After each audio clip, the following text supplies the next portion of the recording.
to launch their professional community.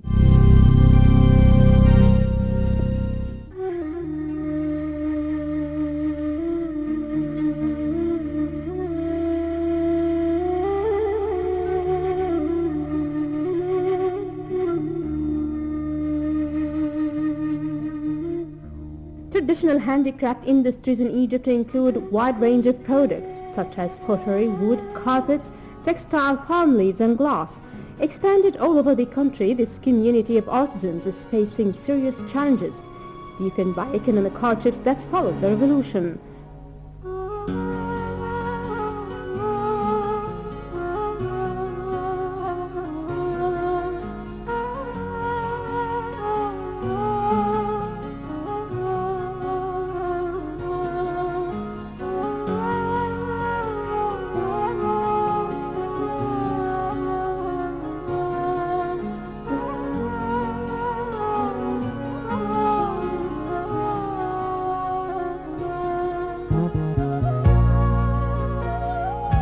Recently, an umbrella to bring all members of this community together was launched under a national initiative known as Al-Ruwad.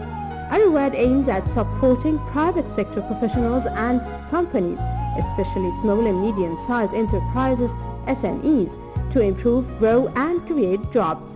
Today, we hold this event to launch a new professional community for handicrafts. The idea behind Al-Ruwad is to provide technical and professional support for small and medium-sized enterprises through creating professional communities for each profession in Egypt, such as marketing, e-marketing and accounting. In addition to the handicrafts professional community, Al-Ruwad includes more than 20 communities and partners who provide services to all members. Bringing all those involved in the handicrafts community together, producers, designers, shop owners, export companies, consultants, donor agencies and NGOs attended the event in which the community was launched.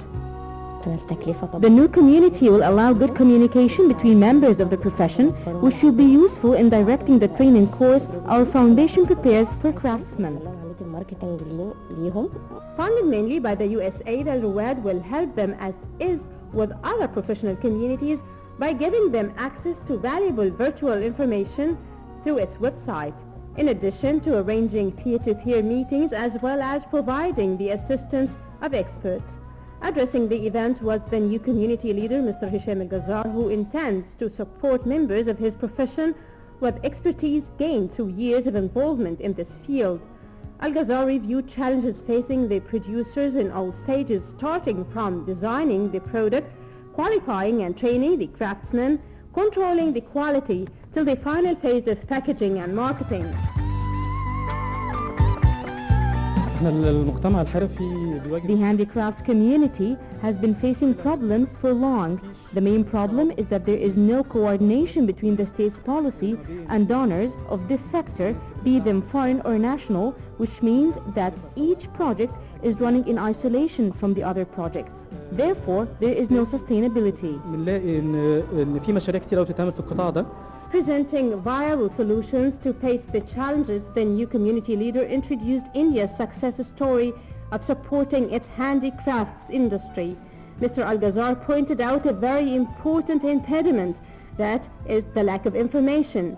Ironically, he explained that facts about the handicrafts industry in India are easier to get than those on Egypt, making it even harder to boost this profession.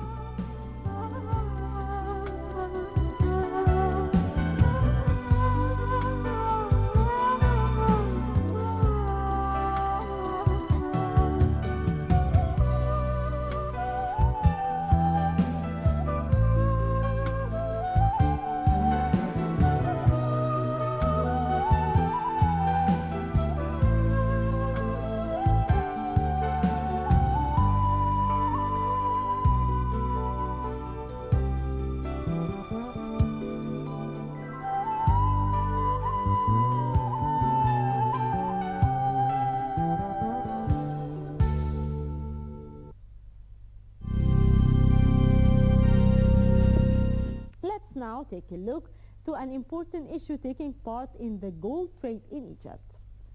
The Arab League chief Nabil Al-Arabi met UN and Arab League envoy to Syria Al-Akhdar Ibrahimi in Cairo to discuss the recent developments taking place in Syria. The meeting comes as clashes between the Syrian fighters and the armed Palestinian group loyal to President Bashar al-Assad raged inside Damascus refugee camp as opposition fighters pushed deeper into the capital, Damascus.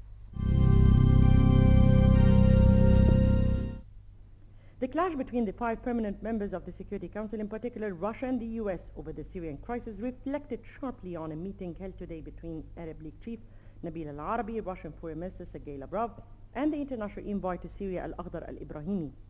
Al-Arabi said that the trio discussed the deteriorating situation in the Syrian crisis but did not reach any concrete solution to it. He added that Syria is a priority for the League, stressing that the time is of great importance and that bloodshed should end at any price.